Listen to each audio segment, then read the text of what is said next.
What's up guys, welcome back to InvestingPH. In this video, I will talk about 8 things you need to know before you start investing.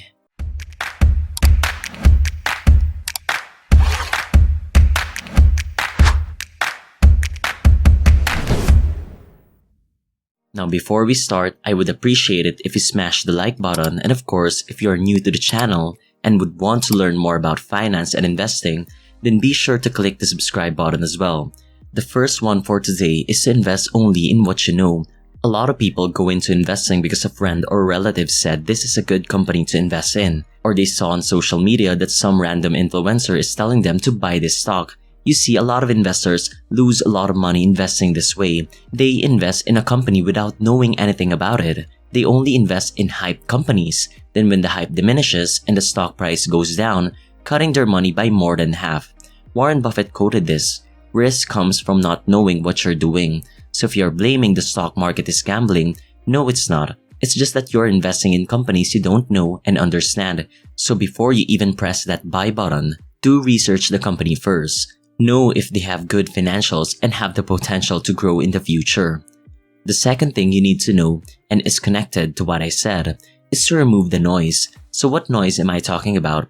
Well, all the news you hear about the daily movement of stocks, the influencers who hype stocks. So if you're a new investor, you will be influenced easily by these kinds of things, and eventually may even lead you to buying or selling at the worst possible time. Just imagine, they have all kinds of news every day defining why the stock market goes up and down. They see companies as mere stocks and not as a business. Businesses don't change that fast in just mere days. If you are a long-term investor and you know the company you are holding, these kinds of things are all noise and won't even be helpful for you. When you research stocks, go to the company's website, look at their quarterly and annual reports, look at updates about their projects and the recent activities of the company. Don't listen to nonsense news. Take out the noise. Filter out what's good information and what's not. Not only would this be helpful for you in making the right decisions, but also would clear your mind and make investing more peaceful for you, which in turn will let you continue it in the long run. The next thing you should know before you invest is that you shouldn't pay too many fees. Now, a lot of investors ignore the small fees they pay whenever they buy or sell a stock. In our country, wherein brokers charge 0.25% or a minimum amount of 20 pesos, whichever is higher. So knowing this, let's say you only invest 1k per trade.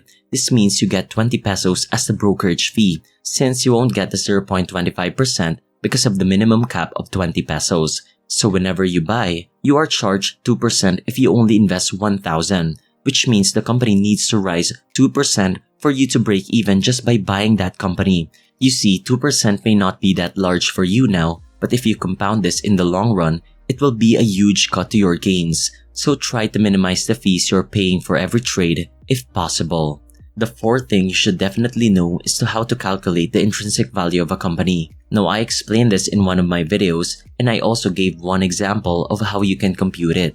Though knowing the intrinsic value of a company is only an estimation of how much the company is, it's still a good way to guide you in knowing if the company is undervalued or not.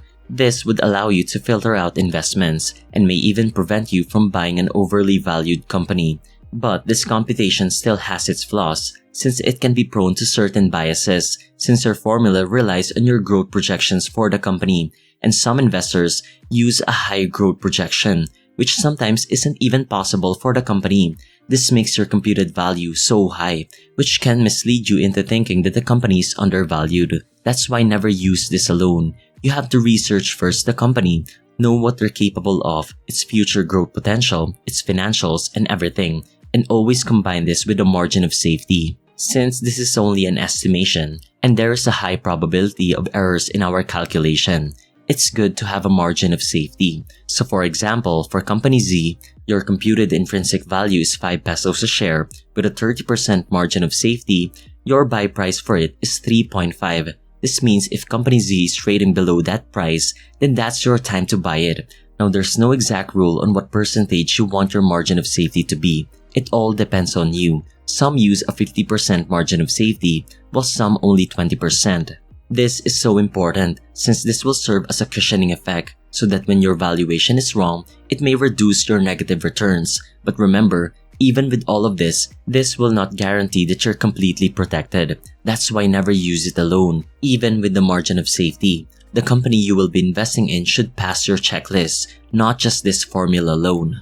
Next, know the proper way to diversify. Though there's a mixed reaction for diversification, that it will cut your gains, that the best way to maximize gains is to have a concentrated portfolio. Well, yes and no. It may cut your gains if you aren't doing it correctly. A lot of investors had been successful with a diversified portfolio at hand. One such investor is Peter Lynch, who returned an outstanding 29% annually, and he holds 1,000 stocks. And likewise, not all investors with a concentrated portfolio are successful, because it all comes down if you're using the strategy correctly. Diversification is used incorrectly because some investors, when they diversify, they just buy a lot of companies just for the sake of spreading their money, so that if one company falls, they wouldn't lose all of it. But the thing is, they don't put in mind the quality of each company they invest in, or if they are paying the right price for each. And are they really diversifying? Some investors buy different companies but are still in the same industry. For example, if the real estate sector hits a downfall, then your whole portfolio would take a downturn, since although you're invested in different companies, all of them are concentrated in that sector. So use diversification properly. Research every company you will be buying. Know if it's a strong company and has good growth potential. Know its intrinsic value and have a margin of safety for it. If you want to learn more about this, I discuss this in detail in my book summary of the Little Book of Big Dividends. The next one you should definitely know is to not let your emotions control you. This is a must in investing. Set your emotions aside. No matter how careful you are, no matter how devoted you are to follow your checklist, if you panic every time your stocks drop, then you would definitely lose a lot of money. Likewise, if you can't control yourself to buy a company when you're seeing everyone is buying it and the stock price is skyrocketing up, yes, you may be lucky sometimes, but in the long run, this again is not a good way to invest. Remember, set emotions aside. The stock market doesn't care about it, and it can cloud your judgment. Now, this is connected to everything we talked about a while ago.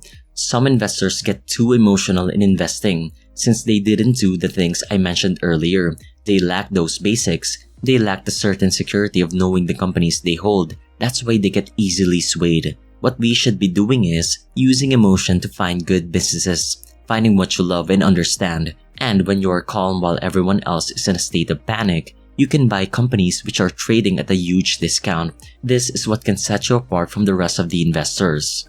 Another one you should know is to think long term. Remember, investing takes time. Some companies you've bought in the short term may not move and may even go down. So if you can't wait patiently and sell too soon, then when the time comes that investors see that company's true worth, then buy in, sending the stock price going up, then you've lost a potential bagger. When you buy companies, you need to have intention of holding it for a long time. Warren Buffett said this, if you aren't willing to own a stock for 10 years, don't even think about owning it for 10 minutes. And when you're in it for the long term, you would also benefit from compound interest, which again takes time. This leads to the last point for today, which is to reinvest everything. As mentioned, compound interest takes time for you to feel it. You may not feel reinvesting the dividends you get since you think you'd better just spend it rather than reinvest it, then get small returns. But those small returns in the long run will snowball, and there will come a time when the dividends you get will even be bigger than the money you can invest. Now, this isn't just for dividends. More so, you have to invest the capital gains when you sell a stock. You have to reinvest everything back, from the capital gains down to the dividends. This way, you get to maximize the power of compound interest. That's why whenever you invest only the money you wouldn't be using in the next 10 years or so. The only time that you will get money from your investments is when you really have an emergency. This way, you wouldn't be touching your investments. So with that, this ends this video for today. I hope you've learned something from this, especially those new to investing. Start these good habits now. I tell you, no matter how you focus on the fundamental and technical terms, if you lack the proper mindset and discipline, then everything would be pointless. So do these things as early as possible.